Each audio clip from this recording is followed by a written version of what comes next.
भगवान शंकर और माता पार्वती प्रसन्न मुद्रा में थे, तो बोले चलो आज भक्तों के दर्शन करते हैं। माता जी ने कहा चलो।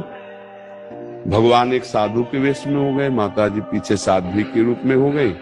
एक धनी आदमी चारपाई पे बैठा सुपारी कतर के खा रहा था, 50 गाय भैंसे सब। उससे कहा भाई 100 ग्राम दूध दे दो, हमारे ठाकुर को स्नान करवाना है। जाने क्या क्या अशुद्ध शब्द बोल गए। पार्वती जी एकदम रुद्र दृष्टि में, हम दर्शन कराने आए भक्त के। पहले धूप का कष्ट सह ले तो छाया का सुख मिलता है, पहले अभक्त के दर्शन करो तब तुम्हें भक्त के दर्शन कराएंगे। हटे भगवान शिव और कहा हे भगवान श्री हरि, इसके पास जितनी संपत्ति है इससे और 100 गुना इसकी बढ़ जाए। माता जी और डरदानी तो कहते ही, उसने 100 ग्राम दूध नहीं दिया, गाली थी ऊपर से। और ये फिर भगवान बोले आओ चलते हैं तुम्हें भक्त के दर्शन कराने। तो एक गांव में गए, तो फुसा की झोपड़ी थी, उसमें उसकी माँ रहती थी, एक गाय थी, जवान आदमी। गंगा जी पार्श्व में बहती थी, गंगा नहा के भजन करता, माता की सेवा के लिए मेहनत करता, और गाय जो थी 100-200 ग्राम दूध देती थी, उससे माता जी की सेवा।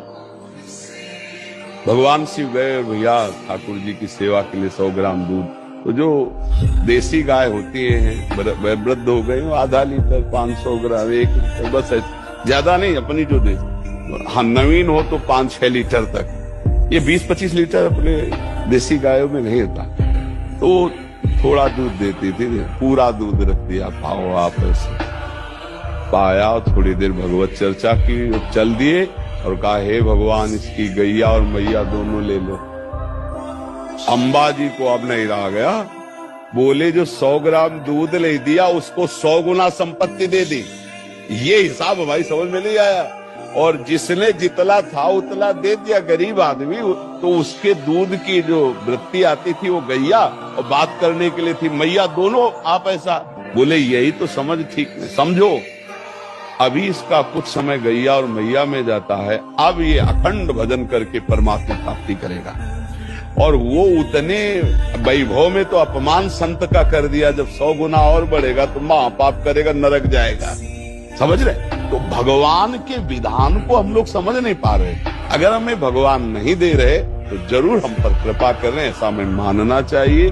नाम जप करो, दूसरों की सेवा करो, तभी आप ये भक्ति का रास्ते समझ पाओगे। दूसरों से सुख लेने की भावना, भगवान को भूलकर संसार में रमना, तो आप अध्यात्म नहीं समझ पाओगे, भक्ति नहीं समझ पाओगे, तो पापाचरण बनेंगे, हृदय अशांत रहेगा, दुर्गति होगा।